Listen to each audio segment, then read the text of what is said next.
Bueno, la historia, porque cuando nosotros hablamos del reloj de Dios, un reloj nos sirve para muchas cosas, ¿cierto? Hoy en día los relojes tienen múltiples usos, una infinidad de servicios. Por ejemplo, hay relojes que usted se los coloca, no como este que es sencillo, sino relojes que usted se los coloca y le miden hasta las pulsaciones del corazón, le mide, pues, hay un reloj que usted se sienta y ya le dice, vea, está mucho tiempo sentado, párese a andar.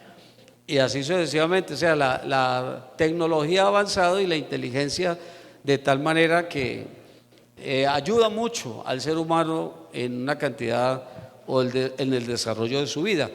Pero hemos mirado también a través de la historia que han existido muchas clases de relojes, ¿cierto? Uno es el reloj del sol, otro era el reloj del agua, otro el reloj de arena. ¿Qué otra clase de relojes conocen ustedes? Están los relojes automáticos, fueron también el furor en su momento, reloj de cuerda, ahora están los quartz, ¿cierto? Es decir, los relojes electrónicos, pero todos ellos nos ayudan a algo en especial. No importa cuánto cueste su reloj, porque hay relojes que son muy costosos, valen una cantidad de dinero, millones de dinero, pero hay otros que de pronto no valen sino 5.000 o 10.000 pesos como el que tengo puesto, pero sirve para lo mismo, ¿cierto?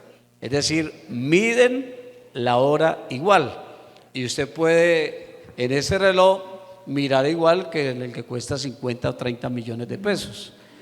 Sirve para medir la hora y regularmente, entonces nos ayudan para tener como esa precisión al momento de hablar del tiempo, ¿sí?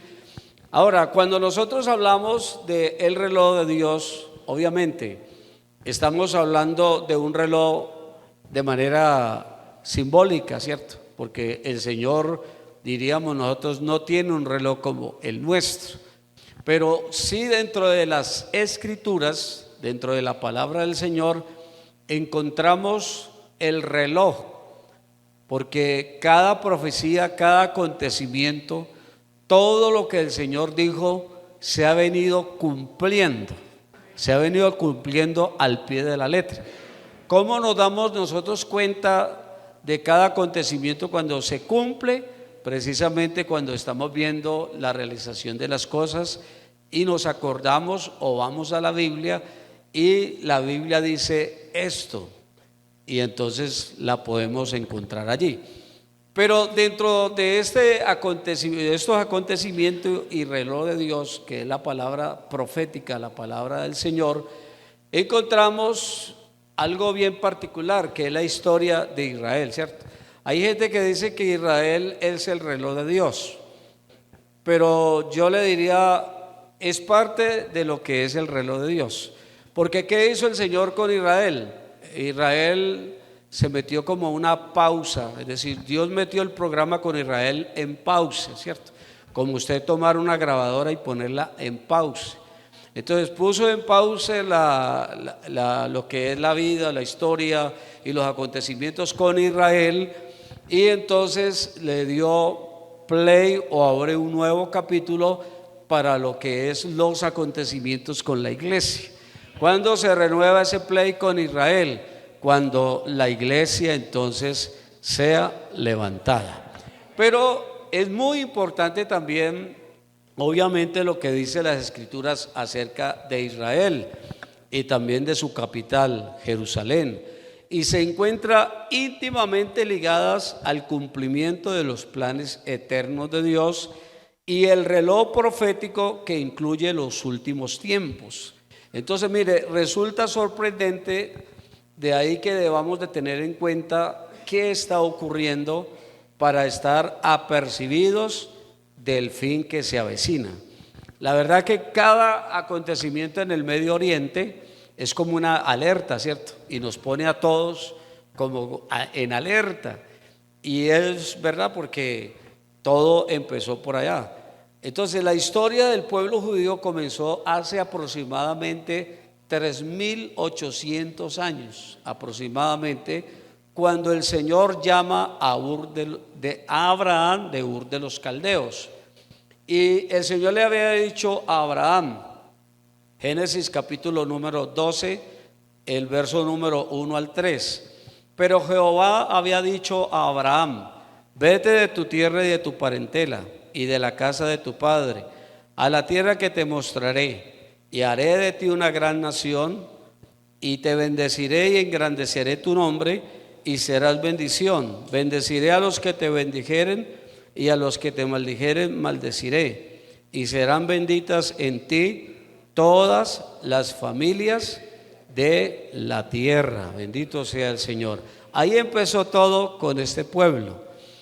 ¿Qué sucedió? ¿Por qué Abraham? Porque Dios lo quiso escoger a Abraham, ¿cierto? Así de sencillo. Dios lo quiso escoger a Abraham, y aunque Abraham no era convertido y no creía en el Dios vivo y verdadero, Abraham vivía en una tierra donde había mucha idolatría, ¿cierto? Sus mismos padres eran bastante idólatras, y por eso el Señor le dice a Abraham: vete de tu tierra y de tu parentela, es decir, un principio de separación. Es lo mismo que hace Dios cuando llama a una persona al evangelio. ¿Qué es lo que hace esa persona? Se desprende de todos esos dioses que por naturaleza no son dioses, y se decide a seguir al Dios vivo y verdadero, como lo hizo Abraham. Bendito sea el Señor. Si eso no ha pasado en la vida de alguno de nosotros, es porque sencillamente todavía Dios no lo ha llamado. Puede permanecer allí, pero eso sí, el día en que Dios lo llame, usted saldrá con toda, ¿verdad? Y abandonará todo, pero ganará al más grande y al único Dios verdadero. Bendito sea el Señor. Abraham tuvo 2 hijos. El primero lo concibió Agar, y dice que el niño fue llamado Ismael, ¿cierto? Que es el padre de los árabes. Ahora también el segundo hijo, Isaac, el cual tuvo con su esposa Sara. Este último fue en el cual Dios cumplió la promesa divina con Abraham, en Isaac. Gloria al Señor.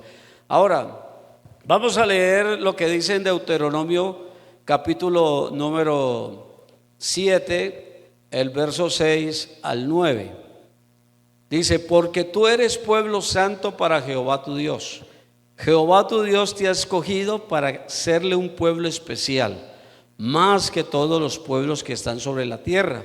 No por ser vosotros más que todos los pueblos os ha querido Jehová y os ha escogido, pues vosotros erais el más insignificante de todos los pueblos, sino por cuanto Jehová os amó. Amén, gloria al Señor. Y quiso guardar el juramento que juró a vuestros padres.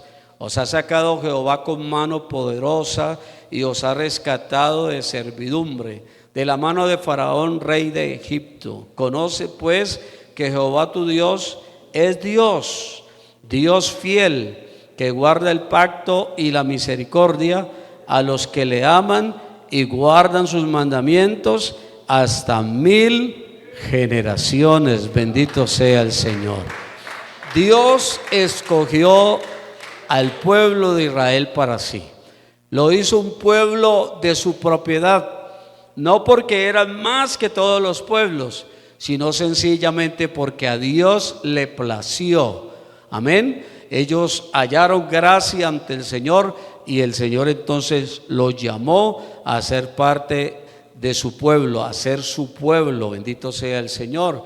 Ahora, yo le podría decir en esta mañana, afuera hay gente quizás superior a cualquiera de nosotros. Hay doctores, hay médicos, hay abogados. Bueno, no quiere decir con eso que Dios no llame a personas profesionales a la salvación, porque todo mundo necesita de Dios. Pero hablemos del momento de la congregación. Allá hay gente quizás mucho más dotada que cualquiera de nosotros, ¿verdad? Pero le plació a Dios llamarnos a nosotros. Bendito sea el Señor. Y el hombre oiga bien, de ciencia, el hombre con sus cartones y demasiadamente inteligente siente que este pueblo lo avergüenza, porque aunque es un pueblo humilde, sencillo, quizás compuesto hasta por humildes campesinos, podemos entender lo que ellos nunca han podido entender. ¿Cuánto le damos un aplauso al Señor en esta mañana? Gloria a Dios. Aleluya. Entonces, miren, los israelitas fueron bendecidos, pero esclavizados. Dios los libertó por mano de Moisés. No obstante, cayeron una y otra vez en pecado de idolatría. Y miramos cómo Dios una y otra vez los reprendía y una y otra vez los llamaba a refrendar su error y a afirmarse en sus caminos. Cuando el Señor inicia su ministerio terrenal, la historia de la humanidad cambió. Por eso yo le podría decir en esta mañana, porque no es correcto decir el reloj de Dios se detuvo, porque el reloj de Dios no se ha detenido. Lo que se detuvo fue el plan con Israel, pero el reloj de Dios siguió su marcha. Amén, gloria al Señor, siguió su marcha, siguió el conteo, gloria a Dios, tanto que aún lo que hoy vemos es el cumplimiento a la palabra de Dios y también, gloria al Señor, el curso del reloj de Dios. Ahora, el Señor entonces llama a su iglesia, inicia su ministerio terrenal, conforma una iglesia, él mismo lo dice. La historia de la humanidad cambia y ya se divide en un antes y un después. Con la muerte de Cristo se habla de un antes de Cristo y un después de Cristo. Se conforma entonces lo que es la iglesia universal, ya no el pueblo, sino la iglesia universal. Gloria al Señor. La iglesia universal está compuesta por todos los creyentes, como lo dijera Pablo en Corintios, los que en cualquier lugar de este planeta invocan el nombre del Señor Jesucristo.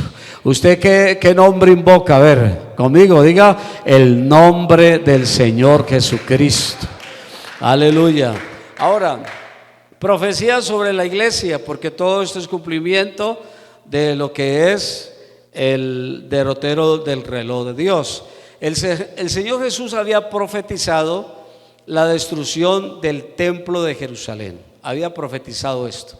Mateo 24, 1 al 3. Allí lo dice muy claramente. Cuando Jesús salió del templo, se acercaron sus discípulos para mostrarle los edificios del templo. Respondiendo él les dijo: ¿veis todo esto? De cierto os digo que no quedará aquí piedra sobre piedra que no sea derribada.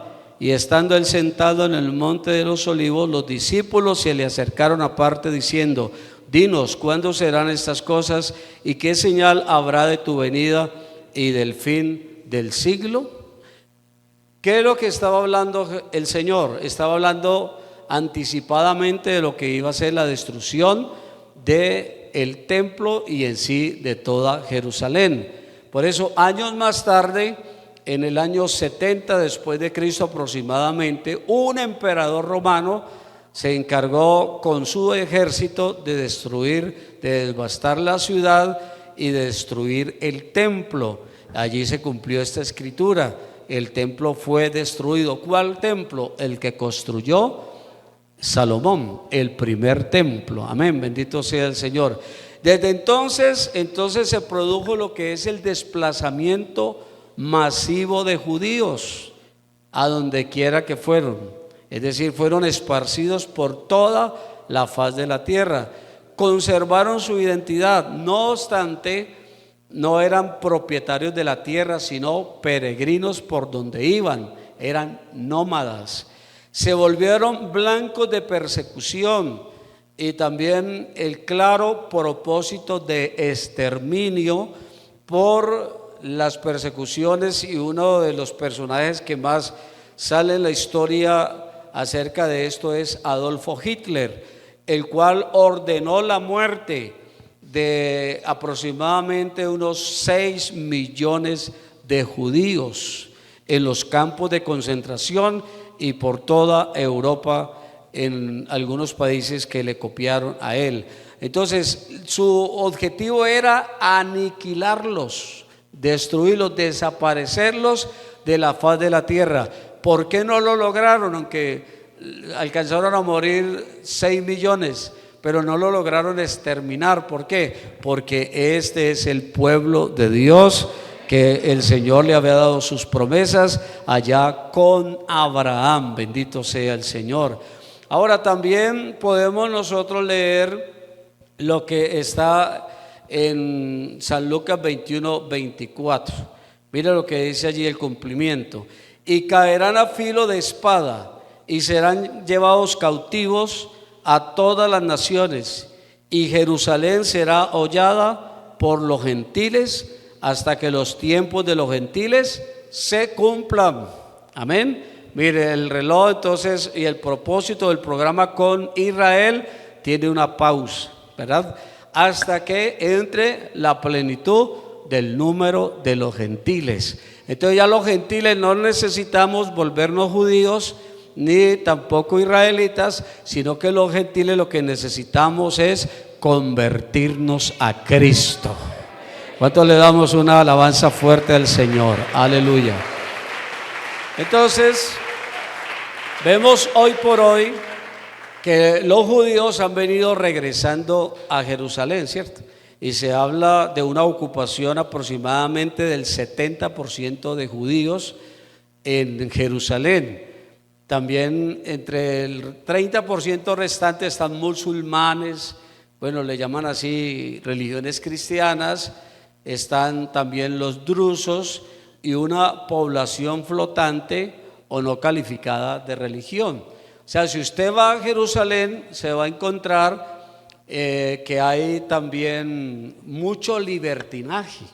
Hay mucho libertinaje. Ustedes se dieron cuenta hace poco cuando esos ejércitos enemigos irrumpieron y estaban celebrando una fiesta a un ídolo y al mismo tiempo estaban en un desenfreno terrible, ¿sí?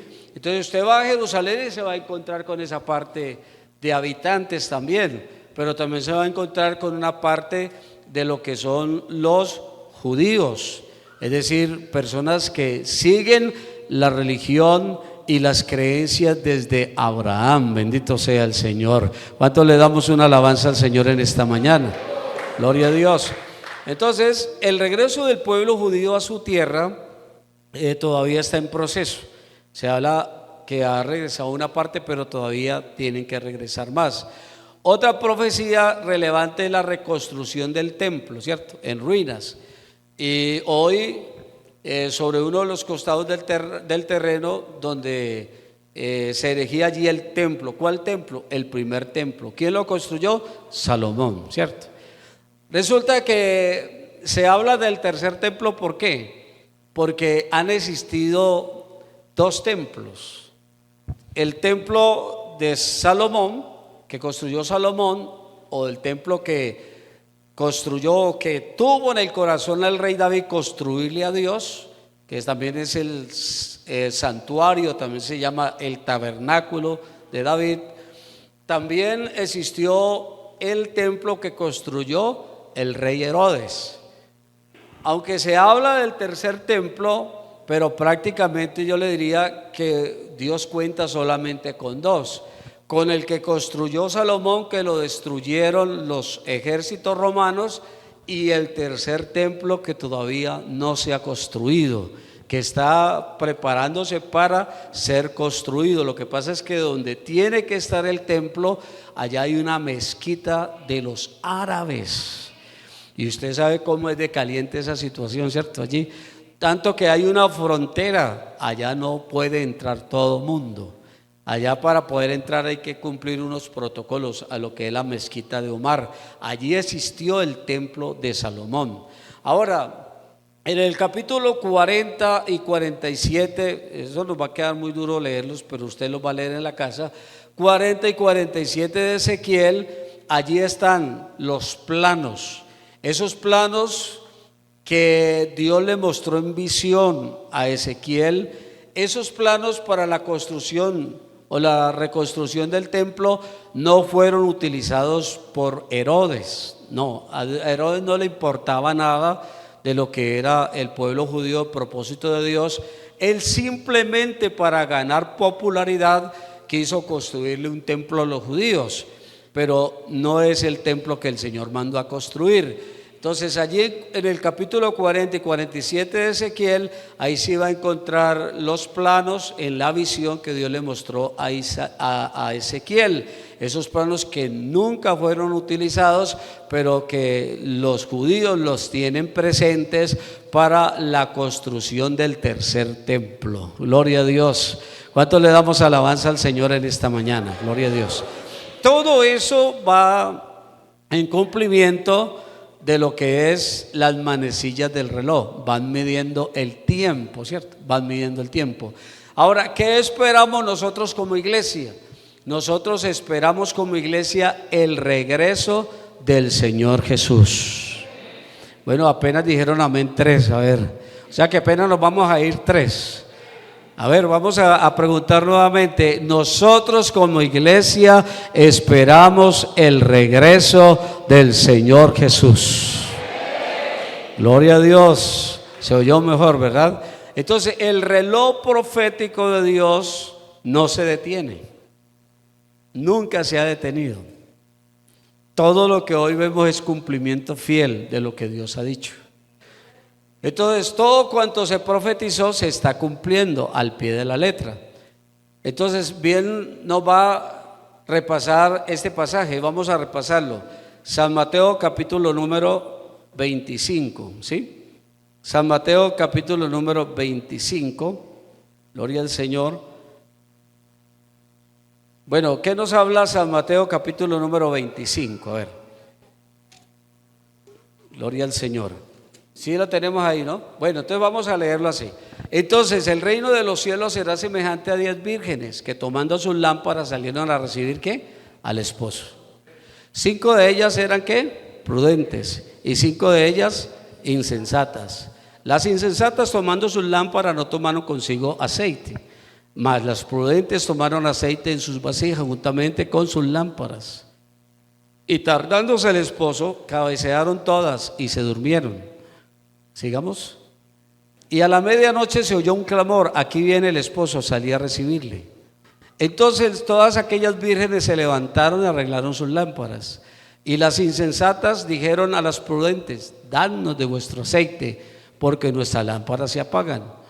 Mas las prudentes respondieron diciendo: para que no nos falte a nosotras y a vosotras, y más bien a los que venden y comprar para vosotras mismas.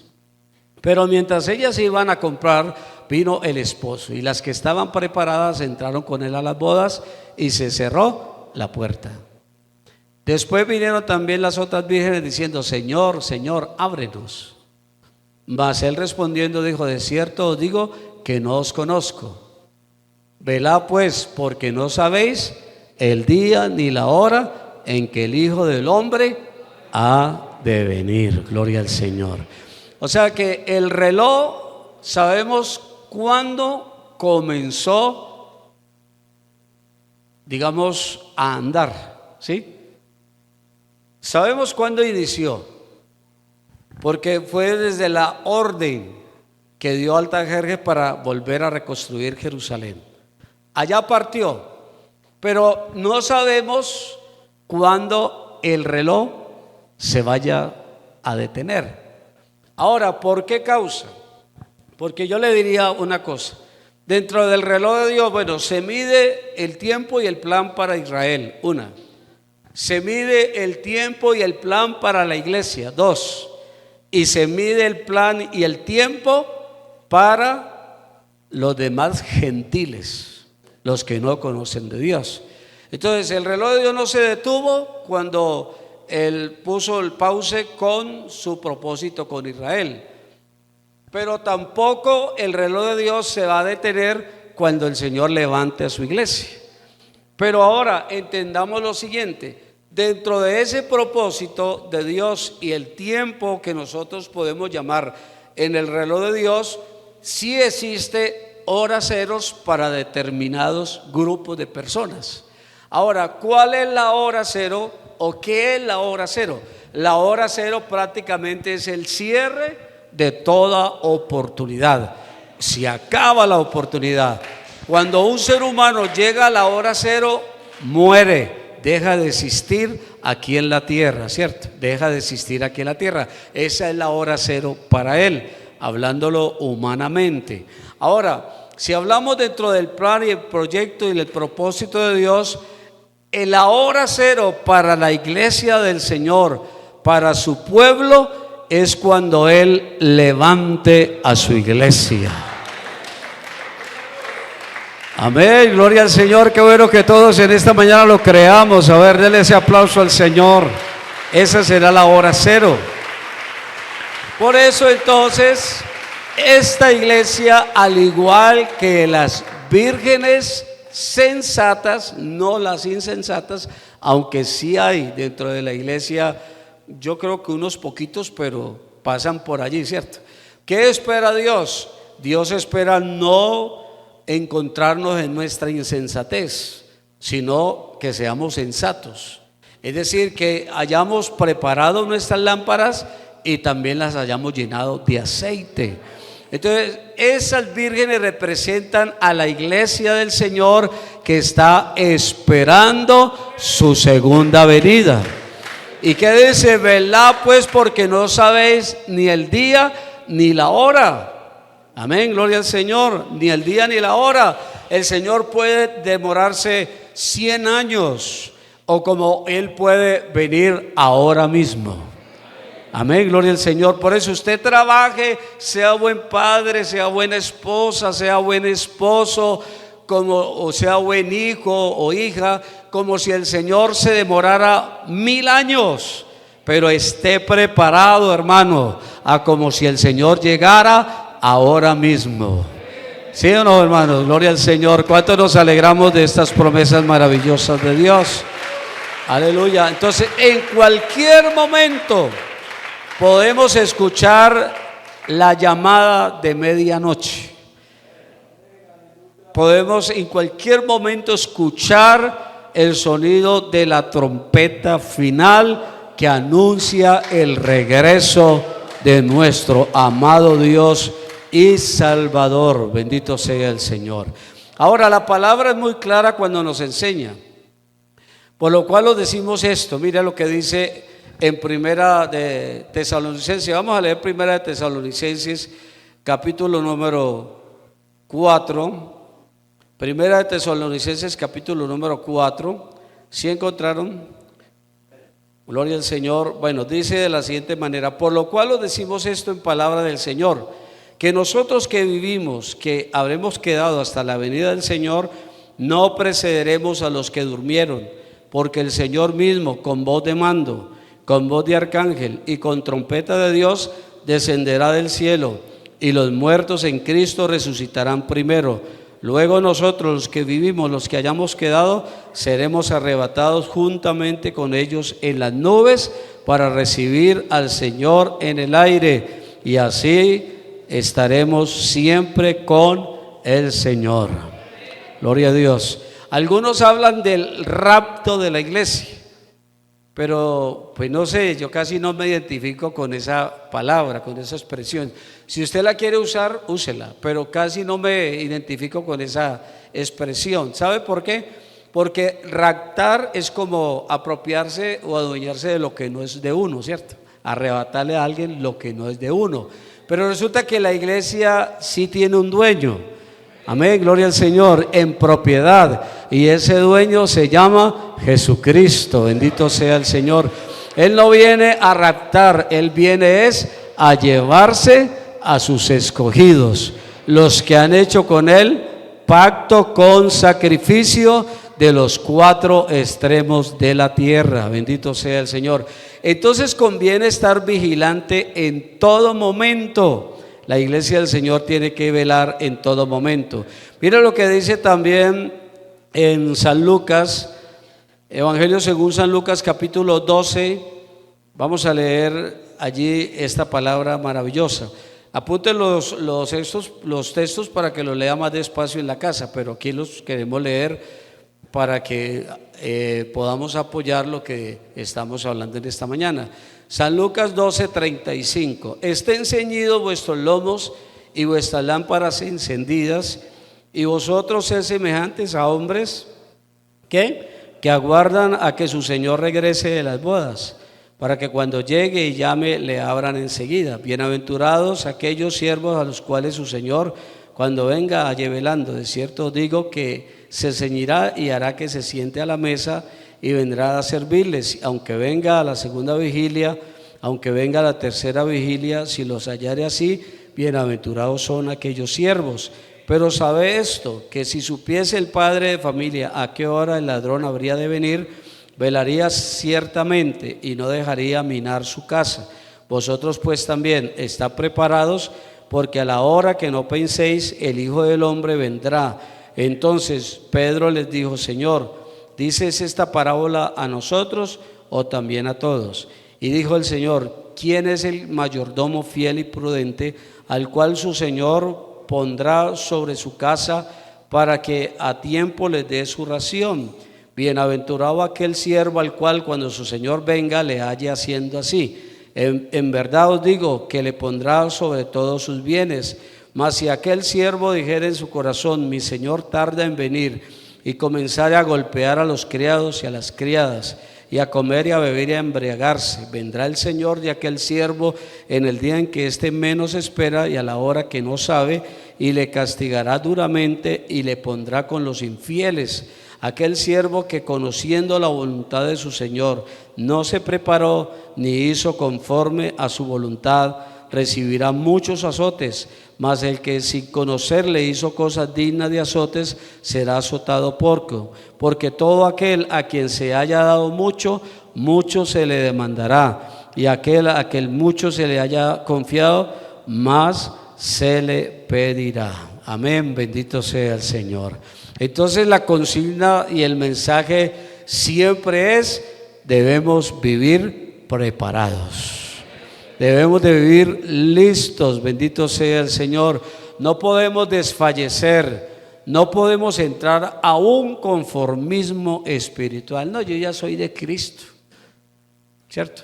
Y hay cristianos que son más seguidores de esa denominación creciendo en gracia, ¿no? Que más bien es como creciendo en desgracia. Que entre más pequen, más gracia. Pero yo le diría que eso es como usar la tarjeta de crédito, ¿cierto? Resulta que la gente peca y peca y peca, y eso es como decir: esté usando la tarjeta de crédito. Pero resulta que uno acaba la tarjeta de crédito y después, cuando le llega la factura o el recibo de cobro, ahí sí vienen los dolorosos, ¿cierto? Y entonces ahí es donde uno empieza a lamentarse: uy, ¿por qué me gasté todo eso? ¿Y a qué hora me lo gasté? Porque resulta que eso del dinero plástico es una sutileza para que el mundo viva endeudado. Yo se lo digo, para que vivan endeudados. ¿Y sabe quiénes son los que viven más endeudados? Los que pasamos prácticamente de un sistema medio económico abajo. Pero los que están por allá en la alta no se endeudan. Ellos saben manejar más ese dinero plástico, porque es más fácil usted gastar el dinero plástico que gastar el dinero en efectivo. Por eso es una trampa. Téngale cuidado a esas tarjetas. Ahora, entonces, hablando pues de lo que es el pecado, muchas veces nos pasa así: nosotros gastamos y gastamos y gastamos, y resulta que no sabemos hasta cuándo se nos acabe el crédito. Y yo creo que es importante, la vida nuestra como cristianos es vivir como hijos de Dios, vivir en luz, porque ya no somos de las tinieblas.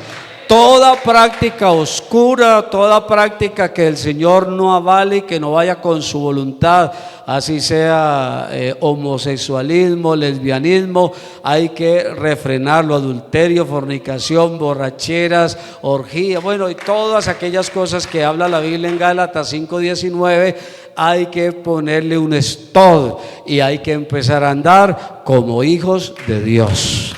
¿Cuánto le damos un aplauso al Señor en esta mañana? Aleluya. El Señor prometió volver, por eso lo estamos esperando. porque el Señor prometió volver. Les tengo esa buena noticia a los que ya se habían olvidado. El Señor prometió volver. ¿Y sabe qué dice la Biblia? Que Él no es hombre para que mienta, ni hijo de hombre para que se arrepienta. Si Él lo dijo, Él lo hace. ¿Cuánto lo esperamos en esta mañana? Aleluya. Gloria a Dios. Miren lo que dice en San Juan 14:1.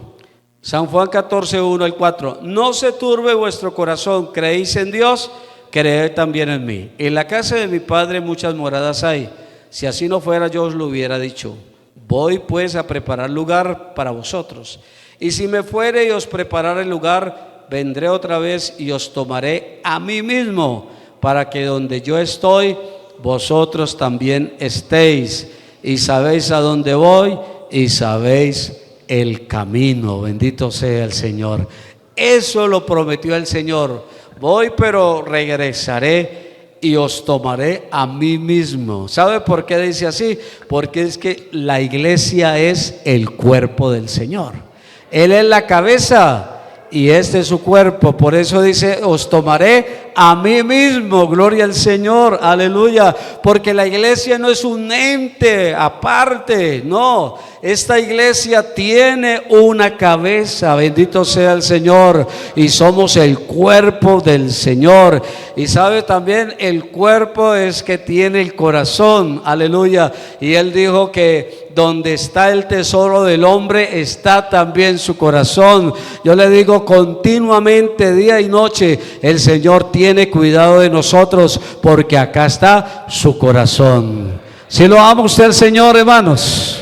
Si lo ama el Señor, aleluya al Señor. Entonces también los ángeles ratificaron esto en Hechos 1:11, ¿verdad? Hechos 1:11, mire, los cuales también les dijeron, varones galileos, ¿por qué estáis mirando al cielo? Este mismo Jesús que ha sido tomado de vosotros al cielo, así vendrá, como le habéis visto ir al cielo. Qué maravillosa promesa, gloria al Señor, qué maravillosa promesa. En Apocalipsis el Salvador reafirmó esa promesa. Apocalipsis capítulo número 22:7, mira lo que dice. Vamos a leer 22:7, el versículo número 12 y luego el versículo número 20. Arranco allí, Apocalipsis 22:7. He aquí vengo pronto. ¿Quién está diciéndolo? El Señor. He aquí vengo pronto, bienaventurado el que guarda las palabras de la profecía de este libro. Amén. El siguiente texto, el verso número 12. He aquí yo vengo pronto y mi galardón conmigo para recompensar a cada uno según sea su obra. El verso número 20. El que da testimonio de estas cosas dice, ciertamente vengo en breve. Gloria a Dios, aleluya. ¿Cuánto usted cree que se va a demorar la venida del Señor? ¿Cuánto será que usted está pensando? Y usted hace planes, ¿verdad? Y dice, no, dentro de 50 años, ¿cuánta edad tendré yo? Y quizás no alcanza a llegar allá. Porque el Señor dijo, ciertamente vengo en breve.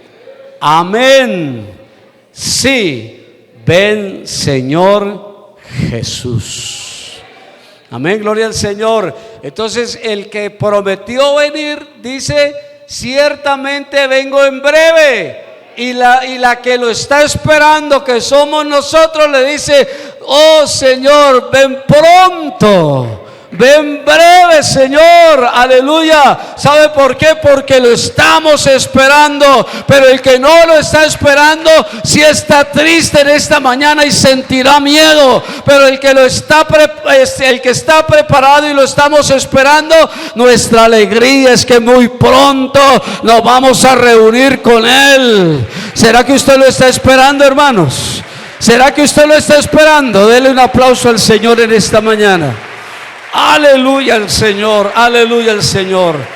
Segunda de Pedro 3:1-8, mire lo que dice, amados, esta es la segunda carta que os escribo. Segunda de Pedro 3, 1 al 8. Amados, esta es la segunda carta que os escribo, y en ambas despierto con exhortación vuestro limpio entendimiento, para que tengáis memoria de las palabras que antes han sido dichas por los santos profetas, y del mandamiento del Señor y Salvador dado por vuestros apóstoles, sabiendo primero esto, que en los postreros días vendrán burladores, andando según sus propias concupiscencias, y diciendo: ¿dónde está la promesa de su advenimiento? Porque desde el día en que los padres durmieron, todas las cosas permanecen así como hasta el principio de la creación. Estos ignoran voluntariamente que en el tiempo antiguo fueron hechos por la palabra de Dios los cielos y también la tierra, que proviene del agua, y por el agua subsisten, por lo cual el mundo de entonces pereció anegado en agua, pero los cielos y la tierra que existen ahora están reservados por la misma palabra, guardados para el fuego en el día del juicio y de la perdición de los hombres impíos. Mas, oh amados, no ignoréis esto, que para con el Señor un día es como 1000 años, y 1000 años como un día. Excelente palabra, ¿verdad? Gloria al Señor. Ahora miren, hay dos propósitos claros con la segunda venida del Señor. Uno, llevarnos para vivir en la eternidad, lo que estamos leyendo en San Juan 14:3. Y si me fuere y os prepararé el lugar, vendré otra vez y os tomaré a mí mismo, para que donde yo estoy, vosotros también estéis. Yo le diría a una persona, y dígaselo al vecino, al que sea: a usted le fastidian los evangélicos, le fastidia el evangelio. Tranquilo, papito, que cualquier día esta iglesia va a desaparecer, aleluya, y ya no lo molestaremos más. Pero ¿sabe qué es lo triste? Que el levantamiento de esta iglesia será la hora cero para la humanidad. Será la hora cero para los demás gentiles, será la hora cero para su vecino, será la hora cero para los habitantes de la Unión, será la hora cero para los habitantes de cada vereda. ¿Sabe por qué? Aleluya, porque la iglesia del Señor será levantada y las puertas de la gracia se cerrarán. ¿Sabe la segunda razón por la cual Él va a levantarnos? Va a levantar la iglesia, está en 1 Corintios 15, 52 y 53. Mira lo que dice: en un momento, en un abrir y cerrar de ojos, a la final trompeta, porque se tocará la trompeta y los muertos serán resucitados incorruptibles, y nosotros seremos transformados. Porque es necesario que esto corruptible se vista de incorrupción, y esto mortal se vista de inmortalidad. Amén. Porque hay veces la gente del pueblo dice: es que usted no siente nada en su cuerpo. ¿Cómo que no? ¿Acaso somos máquinas o robots? Nosotros sentimos, ¿cierto? Porque somos seres humanos todavía. Amén, gloria al Señor. Y gracias a Dios, porque ¿qué tal mi esposa casada con un robot? ¿Usted se imagina?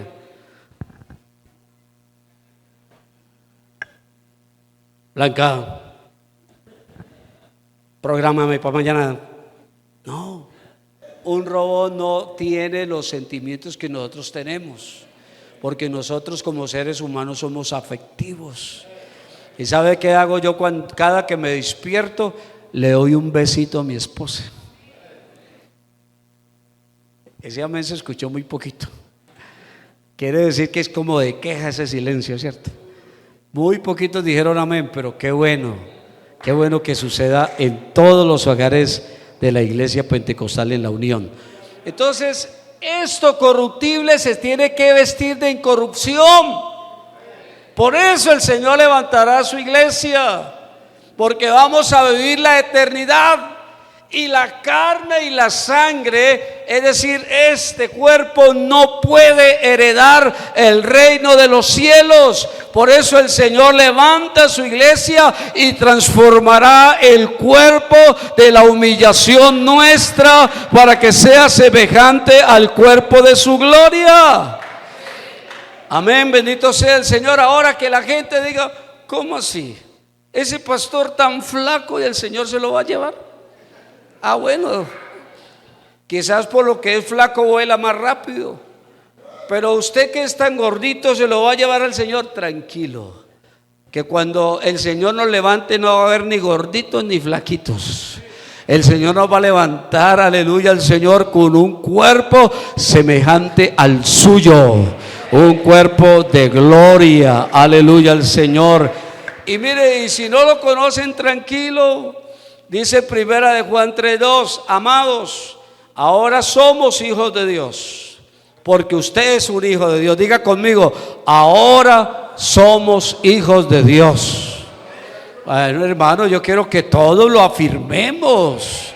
Amén, vamos a afirmar lo que dice la palabra del Señor. ¿O es que ya el diablo lo está sacando a usted poquito a poquito? A ver, otra vez digámoslo, en el nombre del Señor. Ahora somos hijos de Dios. Aleluya. Ahora somos hijos de Dios. Así el diablo le mande mensajes y lo ponga a dudar, Dios no nos ha negado. Él sigue contando con sus hijos. Ahora somos hijos de Dios y aún no se ha manifestado lo que hemos de ser. Tranquilo, aleluya. Lo único que nos separa con el Señor es este cuerpo, para irnos un día con Él, pero Él lo va a cambiar, Él lo va a transformar. Amén. Pero sabemos que cuando Él se manifieste, seremos semejantes a Él, porque le veremos tal como Él es. Oh, bendito sea el Señor, le veremos tal como Él es. Ahora toda la gente dice, bueno, ¿y cuándo va a ser pues? ¿Cuándo va a ser? ¿Cuándo va a ser?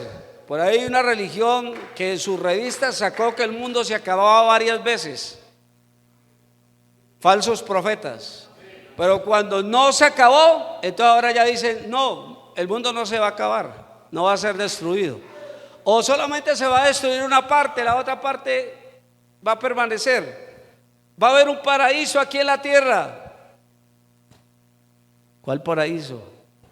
El paraíso en la tierra que Dios le ha dejado al hombre es conocer el Evangelio. Es la vida en Cristo. Gloria al Señor, aleluya. Gloria a Dios. Entonces dice, nadie sabe el día ni la hora. 24:36 de San Mateo. Pero el día y la hora nadie sabe, ni aun los ángeles de los cielos, sino solo mi Padre. A nosotros no nos interesa saber la hora y el día. No. ¿Por qué? Porque es que la hora y el día uno se la da para que estén preparados. Pues yo le digo a usted esto, le digo a usted, hermano, voy a visitarlo el día viernes a las 5 de la tarde. Usted hasta me pide la hora, ¿cierto? Porque usted quiere estar allí, porque usted quiere prepararle un buen plato al pastor. Soñar no cuesta nada. Bueno, al menos usted quiere recibir con formalidad la visita del pastor, ¿cierto? Amén. Entonces usted me pide todo eso. Pero si yo le digo, hermano, esta semana lo voy a visitar, entonces usted no solamente espera el día viernes a las 5 de la tarde para prepararse, sino que usted empieza a prepararse desde el lunes.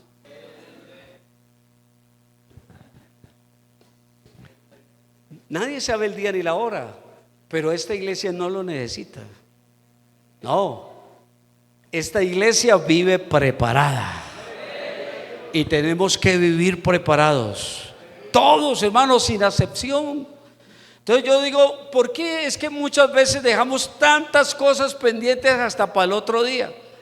¿Usted no ha notado que hay muchos hermanos que dejan pendientes y tienen una sarta de cosas pendientes que para el otro día? No, hermanos, entre tanto que se dice hoy, eso dice la palabra, no hay que endurecer el corazón. Empiece a preparar desde ahora. Esté preparado desde este momento. Gloria al Señor. Ah, no, hermano, es que acabé de construir un edificio, acabé de construir una finca, una casa finca por allá en Río Negro y en el Retiro, y es que yo tengo que disfrutarla primero. Pues yo le digo algo: el día que el Señor venga, que se quede lo que se quede. Pero lo que el Señor tiene para nosotros es superior a todo lo que usted, lo más grande que se pueda imaginar aquí en la tierra. Dele un aplauso fuerte al Señor. Aleluya. Porque dice que ni su plata ni su oro podrá librarlos el día de su perdición. Bueno, hay otras cositas por aquí, pero vamos a pasar ya a la conclusión. Resulta que existe un reloj llamado el reloj del Apocalipsis. Ese reloj también es conocido como el reloj del juicio final, y escúchenlo bien, es un reloj simbólico mantenido desde 1947 por la junta directiva del Boletín de Científicos Atómicos, oiga bien, de la Universidad de Chicago en Estados Unidos, que usa la analogía de las especies humanas estando siempre a minutos de la medianoche, donde la medianoche representa para ellos científicamente la destrucción total. No se vaya ahí sin escuchar esto, se lo aconsejo en el nombre del Señor. Tenga un poquito de paciencia una vez en la vida, tranquilo aquí. Los dos estamos igual, apenas desayunamos y no hemos almorzado. No nos va a dar gastritis, se lo garantizo. Donde la medianoche representa la destrucción total y catastrófica de la humanidad, los científicos. Originalmente la analogía representa la amenaza, escuchen bien, de guerras nucleares globales. Pero desde hace algún tiempo incluyen también los cambios climáticos y todo nuevo que se desarrolla en la ciencia y también en la nanotecnología, que pudiera influir algunos daños irreparables. Desde su concepción, el reloj ha aparecido en todas las portadas del Boletín de Científicos Atómicos. Bueno, usted ya busca la manera de traducirlo en el inglés, ¿cierto? Amén, gloria al Señor. Entonces, el número de minutos para la medianoche, que mide el grado de amenaza nuclear, ambiental y tecnológica para toda la humanidad. Esos minutos se corrigen periódicamente. Por ejemplo, el 25 de enero del 2018, el reloj se adelantó desde 3 minutos para la medianoche, en donde estaba el 19 de enero del 2017 a 2 minutos y medio para la medianoche. El reloj se actualizó en el 2018 y se colocaron las agujas a 2 minutos para la medianoche. Se mantuvo esta hora durante todo el 2019.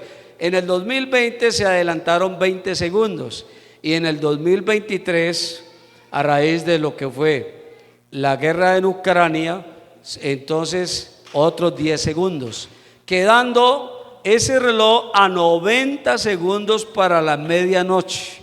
¿De qué? Del debacle. ¿De qué? De la destrucción nuclear del mundo. Que el momento en que el más cerca se sitúa, oiga bien, es el momento en que más cerca se ha situado el reloj de la medianoche. Está a 90 segundos. Este no es el reloj de Dios, es el reloj de esos científicos atómicos. Pero lo hacen en razón ¿a qué? A lo que es la amenaza mundial que existe por el gran poderío armamentístico que hay en el mundo. Según la historia, en 1945, un grupo de investigadores que trabajaban en el proyecto Manhattan en la Universidad de Chicago creó eso, el Boletín del Científico Atómico, cuya misión vigente aún hoy en día es la alerta a todo el mundo sobre los peligros de la energía nuclear y de otras armas de destrucción masiva. Impresionante, ¿cierto? El señor de los Estados Unidos, presidente, anda con un maletín para toda parte. Y ese maletín solamente abre con sus huellas. Y ese maletín desde allí puede detonar bombas nucleares que pueden destruir hasta la tercera parte de la tierra. Mi pregunta es, entonces, ¿qué hacemos nosotros? Y nosotros todavía dudando. Yo no vuelvo a esa iglesia porque me toca diezmar. Bueno, quédese con su dinero. Quédese de la venida del Señor y mire hasta dónde le aguanta. Pero la Biblia dice que los elementos, dice la Biblia en 2 de Pedro, y todas las obras que hay aquí en la tierra serán fundidas, serán quemadas. ¿Cómo puede ser eso? Hermanos, ya el mundo entero nos ha dado razones suficientes. Las famosas bombas nucleares, la famosa destrucción masiva de todo el planeta. Ahora, ¿dónde está eso en la Biblia? Eso no se va a efectuar ahora. Imagínense si ellos están diciendo que 90 segundos para esa destrucción.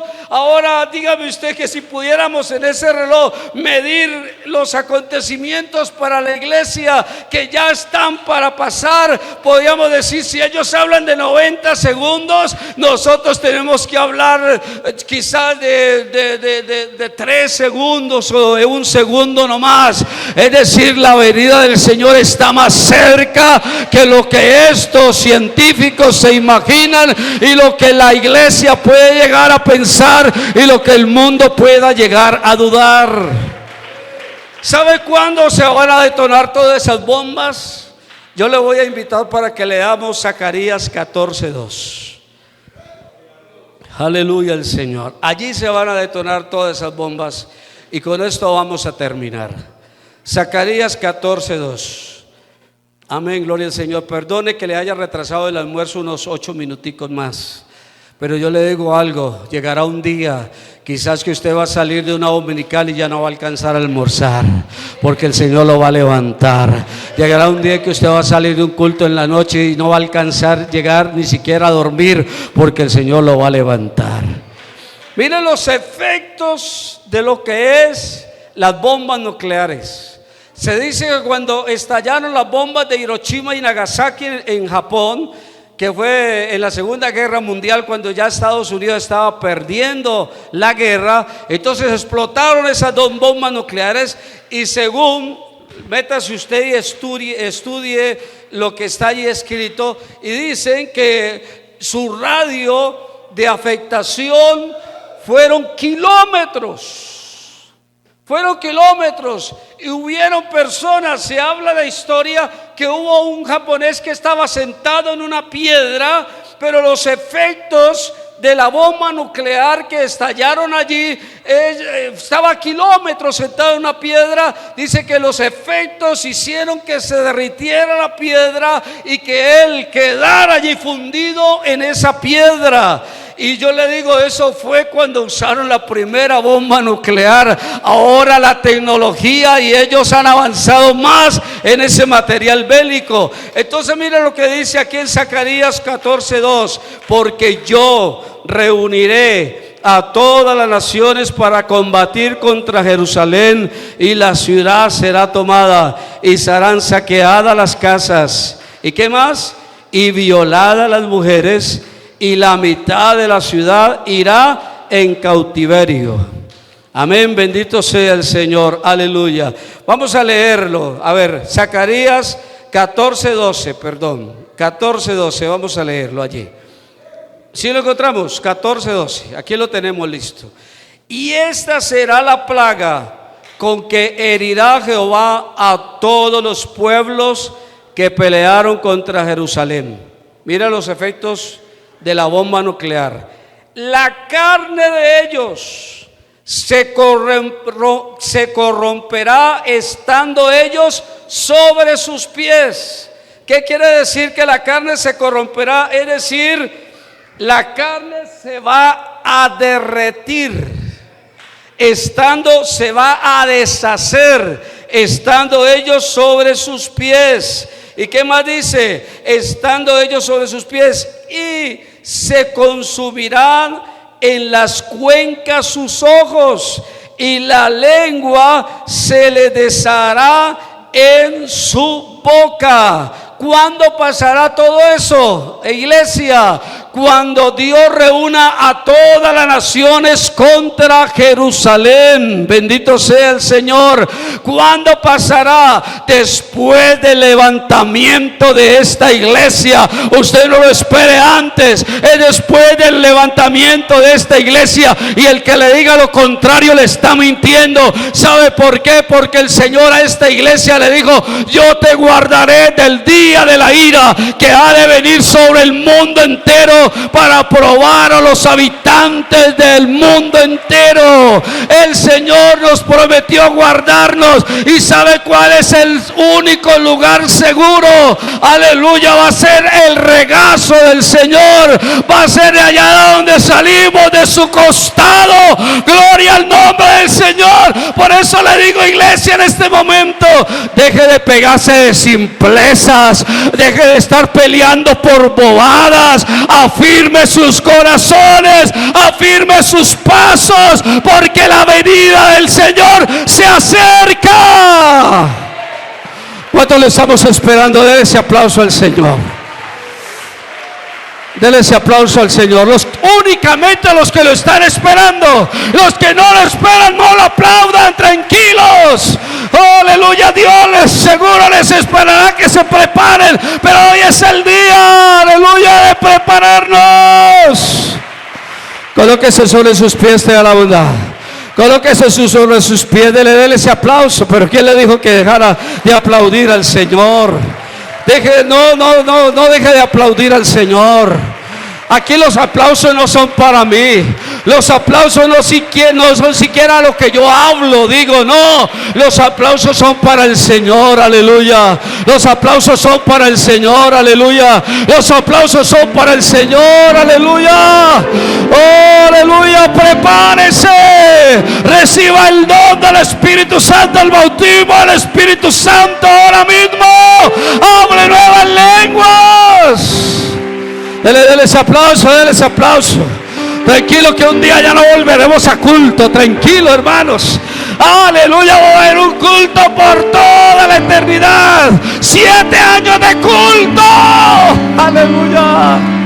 En la boda del Cordero. Y ahí vamos a estar para siempre con el Señor. Aleluya, aleluya, aleluya. ¿Será que puede?